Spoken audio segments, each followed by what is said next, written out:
dialogue politique entre l'Union européenne et le Sénégal. Ce rendez-vous, on le sait, est inscrit dans notre agenda. Il constitue un moment fort de notre partenariat devenu stratégique. En effet, le soir, institué par l'ancien accord de Cotonou en son article 8, ce dialogue politique consacre un espace privilégié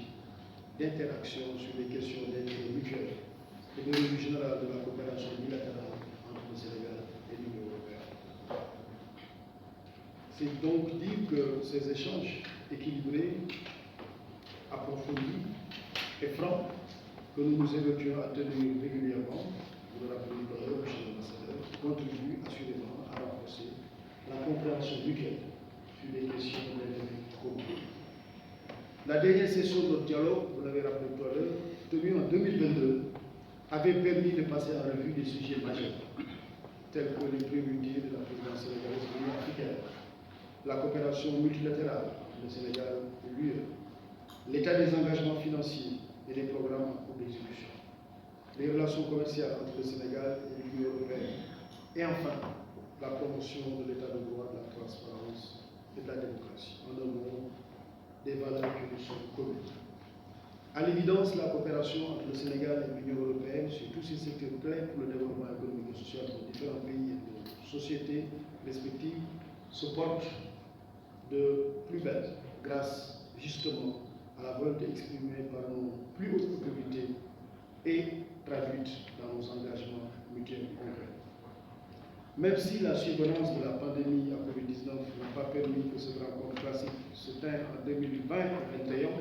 force est de souligner sans féliciter que le Sénégal et l'Union européenne ont encore davantage renforcé leur coopération et leurs efforts de solidarité pour lutter efficacement contre ce virus sanitaire mondial. C'est donc ici, du moins, le lieu, au nom de son Excellence M. Macky Sall, président de la République, de réitérer nos remerciements à l'ensemble de la team européenne pour son soutien inestimable aux efforts du gouvernement du Sénégal par le nombreux dons de vaccins, à travers notamment le COVAX, mais également à travers un appui pour la fabrication de vaccins anti-Covid au Sénégal,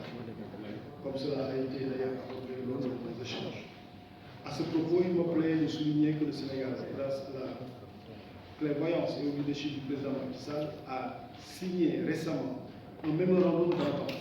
avec la société allemande de biotechnologie spécialisée dans la fabrication de médicaments biotech.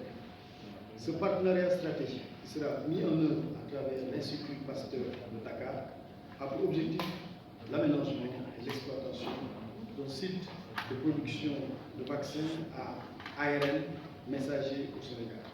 Il permettra ainsi la fabrication de boutons et la distribution de doses de vaccins contre la Covid-19 en Afrique. Excellences, Mesdames et Messieurs, plus de 2 ans après, pour des raisons que je viens de citer, nous voici donc réunis à nous pour d'importants échanges sur l'état de la mise en œuvre de notre coopération. L'agenda de cette session appelle des échanges approfondis et sincères sur les 5 thématiques majeures et capitales pour notre coopération. Il s'agit de discuter de la situation régionale au Sahel,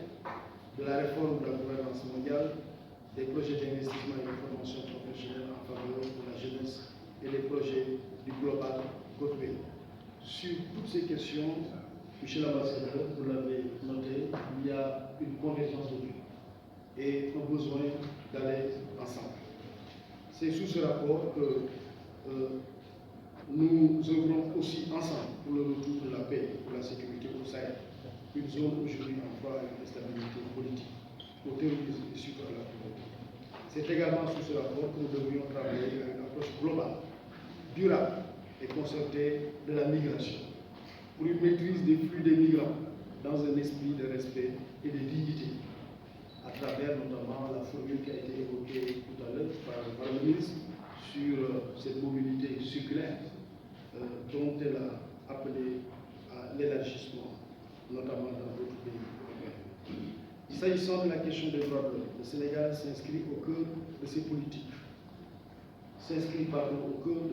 La lutte contre toute forme d'inégalité, de discrimination et de violence à l'encontre des femmes et des filles Aussi, voudrais-je me faire l'écho de l'appel du président Macky Sall à la tribune de la 76e session de l'Assemblée générale des Nations Unies pour une mobilisation générale, y compris celle du partenaire européen en faveur de la protection et de l'autonomisation des femmes. Au regard de la profondeur et de l'étendue de notre coopération, nous mesurons toute l'importance que revêt notre dialogue. Aussi, permettez-moi pour finir ce propos de réitérer la disponibilité des autorités sénégalaises à continuer à œuvrer avec l'Union européenne pour le renforcement continu des relations d'amitié et de coopération stratégique au bénéfice de nos peuples. Voilà, Monsieur l'ambassadeur, je voudrais avec votre autorisation